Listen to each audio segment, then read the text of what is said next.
Hello everybody! Welcome back to another episode of the GS/E&C English podcast. My name is Owen. I'm Dylan. And today we have a different episode for you. Previously, in the last episode, we did a dialogue. This time we are going to give you some general language tips about what? Emails.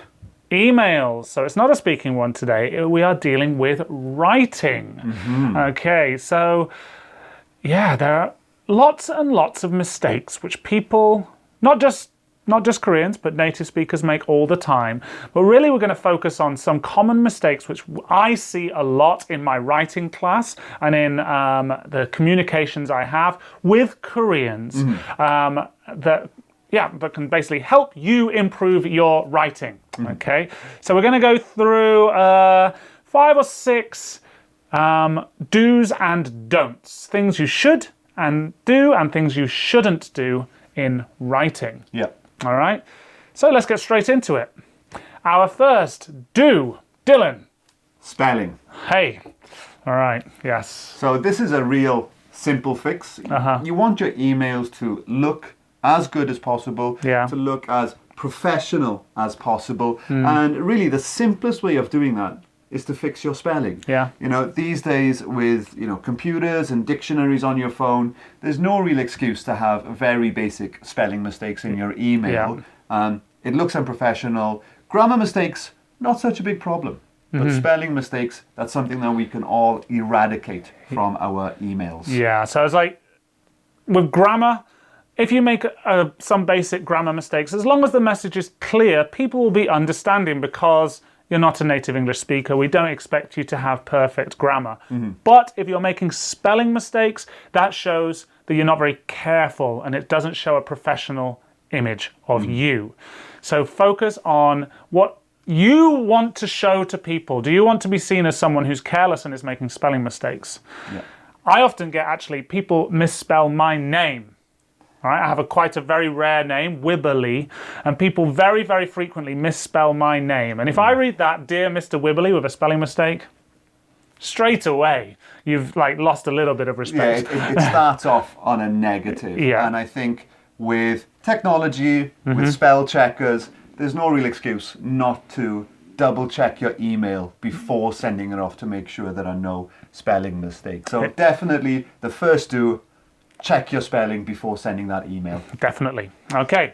Our next one today is about greetings. What are we saying about greetings here? So greetings, that's just your opening to the email. Dear whoever. Yeah. But we have to make sure that, I guess, the feeling between you and the person receiving the email is the same. Yeah. So when I think about my situation, the first time someone sends me an email, okay, Dear Mr. Morgan, Dear Dylan, may be acceptable, may be appropriate. Yeah. But if we're having some back and forth, if we have a relationship, it's still a little bit strange to keep calling me Mr. Morgan, Dear Mr. Morgan. Yeah. Instead, I think Westerners are quite quick to go to a first name basis. And that's totally acceptable. After the second or third email, start using their first name, and you don't even have to keep with Dear Dylan. You can just start saying, Hello Dylan, Hey Dylan, Hi Dylan. And Westerners are very quick to go informal or more casual in the way they converse or communicate with each other. So if I wrote to you, a friend of mine, and if I said, Dear Mr. Morgan, what would you think? Honestly, my first feeling would be negative because when something is so formal from a casual relationship, I would think it's bad news. Bad news. You're fired. I'm getting fired. Okay, see you. All right. So I guess the feeling between the people communicating is very important. Yeah. Yeah. So just try and mimic the other party, but just try and you can go to first name terms quite quickly, and so a hello, Owen, is fine. You don't need to keep on calling me Mr. Wibbly or Dear Mr. Wibbly when we've already met 2 or 3 times. Okay, that's our second tip for today. Our third tip for emails is This is about how you use the white space in your email. I often see emails and all the text is just clumped together in one place. And that kind of makes it a little bit difficult to digest and understand the different parts of the email. So how can they use the white space more effectively, Owen? Well, by separating paragraphs, by separating ideas. So you have your introduction, your body, your closing should have white space around. Studies have shown that if the information, it has white space around it, it is easier to digest, it's easier to read, and easier to take in. If you just see a wall of words, especially if you're not a native speaker, it can make it very difficult to digest that information. So as you can see from the examples that we're showing here, you can see some good examples of an email formatted correctly, and then an email which just has sentences stacked on top of each other and it's not formatted well at all. Yeah. Okay, so make sure your use of white space is effective. All right, so our next one we're going to look at now is some don'ts, things you should avoid in emails. Okay, so what's our first one? I think the first don't that I would recommend, something you don't do, is, from a Western perspective, these weird openings about, oh, the weather is getting colder, you should wear a jacket, or, oh, the weather is getting warmer, make sure you stay cool. I understand why, Koreans tend to do this. They want to show they care about the other person. The message is very sincere. Yeah. But in Western culture, it's a bit strange. We don't do it.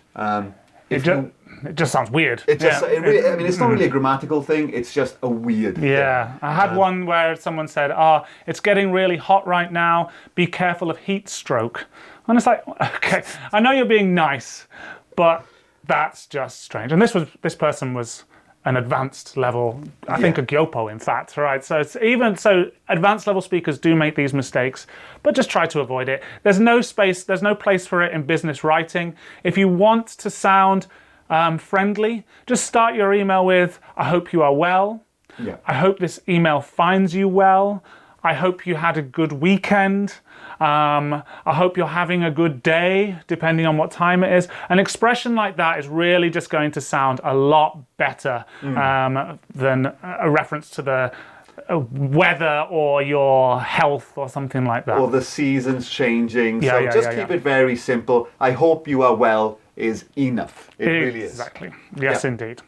Okay, our next one. Our next one is about greetings again. We looked at a do in greetings when we do look at the formality, match the formality. What's the don't in greetings? So I think this comes from using all of the name in the greeting. So I think to say, Dear Mr. Morgan or Dear Mr. Wibberley, if the tone of the email is very formal, that's fine. That's fine. But when you have something like Dear Dylan Morgan or Dear Owen Wibberley, it's a little bit strange. Yeah. So depending on who you're sending an email to, stick to Dear first name, so Dear Dylan, Dear Owen, or use their family name. Yeah. Dear Mr. Morgan, Dear Mr. Wibberley. Yes.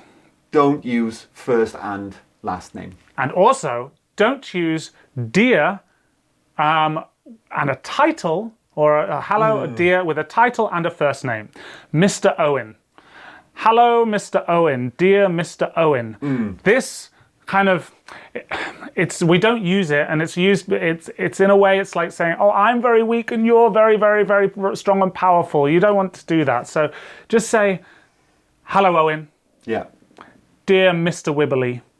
Not Dear Mr. Owen, and definitely not hello dear. Yeah, definitely not hello dear. I get hello dear quite a lot these days. I don't know why, but people say hello dear. If I say hello dear, who would you say hello dear to? So, dear in that context, hello dear is the way you would speak to your wife or to your girlfriend. Yeah, it's like chagia yobo or something like that, right? It's quite an old-fashioned way of speaking, but hello dear is like the way that a husband may talk to his wife when he comes home from work one day. Yeah. So definitely don't say hello, dear. Yes, I get that a lot. All right, so avoid that. And okay, our last error that we thing to avoid. Well, a thing to avoid in emails is? Yeah, so this is the use of capitals or all capitals, which are the big letters, in your email. It's a kind of etiquette when Westerners, when we read something in all caps, which is all big letters,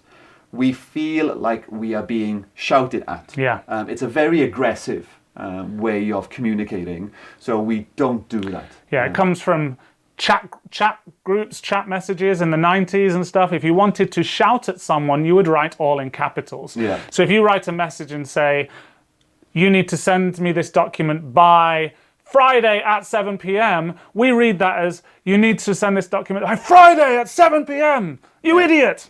Yeah, it's quite an aggressive tone. Right. So try not to use all capitals. Yeah. Just try to use the normal way of writing. If you want to use bold text, if you really want to emphasize something, then that's okay. Yeah. But just try to avoid all capital letters. Yeah, I think bold or underlining the key information, totally acceptable. Yes. Totally. All capitals, I would say, is unacceptable in the current era. Yeah. Okay. So those are just six tips to help you improve your writing skills. If you want to improve them further, I would like to invite you to come and join me in the writing course up at Namchon. We do a week-long, just in the afternoon, writing class, and this is just a little taster of the things you might see there. We go really deep dive, detailed look at how to improve your writing skills. So I'd really like if you would like to come along and improve your writing, apply through the system. If you want to find out how, if you're not sure how to do that, just message me and I'll help you with that. Okay? If you want to improve your speaking, Dylan's the man to speak to. Yeah, I am the man to speak to because we have 3 speaking focus classes that we run in the morning at head office, as well as running 2 of them in the evening. At head office, we also have the meetings course, which runs in the morning if you want to improve your meeting skills. We have the BC programs at Namchon and Yongin. Those are 4-week programs. And as Owen mentioned, we have these intensive workshops, one related to emailing and the other related to negotiations. So we've always got a program to help you improve your English ability. Yeah. So send us an email if you have any questions. Don't use all caps. Don't say hello, dear. Say hello, Owen. We're fine. I'm fine with that. Say hello, Dylan. We would love to hear from you. And check your spelling before you send it. Definitely. Okay. All right. See you next week. Bye-bye.